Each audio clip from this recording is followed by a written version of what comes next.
ಈ ಒಂದು ಸ್ಯಾರಿ ಲಕ್ಷ್ಮೀ ದೇವಿ ಅಲಂಕಾರ ಅಂದರೆ ವರಮಹಾಲಕ್ಷ್ಮಿ ಹಬ್ಬಕ್ಕೋಸ್ಕರ ದೇವಿಗೆ ಪ್ರಿಪ್ಲೀಟಿಂಗ್ ಮಾಡೋಕ್ಕೆ ಅಂತ ಕೊಟ್ಟಿದ್ದರು. ಈ ಒಂದು ಸ್ಯಾರೀಸ್ ನನ್ನ ಹತ್ರನೇ ಪರ್ಚೇಸ್ ಮಾಡಿದ್ದು, ಮಾರ್ನಿಂಗ್ ಪರ್ಚೇಸ್ ಮಾಡಿಕೊಂಡ್ರು. ಸೊ ಪ್ರಿಪ್ಲೀಟಿಂಗ್ಗೆ ನಾನೇ ಮಾಡಿಕೊಡ್ತೀನಿ ಅಂತ ಹೇಳಿದ್ದೆ. ಸೊ ಅದಕ್ಕೋಸ್ಕರ ನನ್ನ ಹತ್ರನೇ ಕೊಟ್ಟು ಹೋದರು. ಜಸ್ಟ್ 30 ಮಿನಿಟ್ಸಲ್ಲಿ ಪ್ರಿಪ್ಲೀಟಿಂಗ್ ಅನ್ನೋದು ಮುಗಿಸ್ಬಿಟ್ಟೆ. ಅಡಲ್ಟ್ಸ್ಗೂ ಕೂಡ ನಾನು ಪ್ರಿಪ್ಲೀಟಿಂಗ್ ಅನ್ನೋದು ಮಾಡ್ತಾಯಿದ್ದೀನಿ. ಅಷ್ಟು ಪ್ರೊಫೆಷ್ನಲಾಗಿ ಇನ್ನೂ ಮಾಡ್ತಾಯಿಲ್ಲ, ಬೇಸಿಕಲ್ಲಿ ಮಾಡ್ತಾಯಿದ್ದೀನಿ.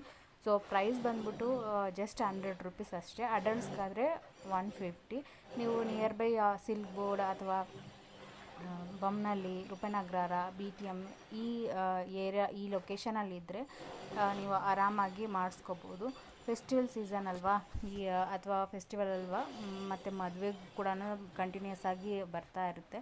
ನಿಮಗೆ ಎಮರ್ಜೆನ್ಸಿ ಇದ್ದಾಗ ಅಥವಾ ನೀವು ಮಾಡ್ಕೊಳೋಕ್ಕೆ ಟೈಮ್ ಇಲ್ಲ ಅಂತ ಹೇಳಿದಾಗ ನೀವು ಖಂಡಿತ ನನ್ನ ಕಾಂಟ್ಯಾಕ್ಟ್ ಮಾಡ್ಬೋದು. ಈ ಪ್ಲೀಟ್ಸ್ ಅನ್ನೋದು ನಾನೇ ಇಟ್ಟಿರೋದು. ಅವರು ಬೇಸಿಕ್ಕಾಗಿ ಅಯನ್ ಏನು ಯೂಸ್ ಮಾಡಬೇಡ ಅಂತ ಹೇಳಿದರು. ಸೊ ಹಾಗಾಗಿ ಅಯನ್ ಬಾಕ್ಸ್ ಏನು ಯೂಸ್ ಮಾಡ್ತಾಯಿಲ್ಲ.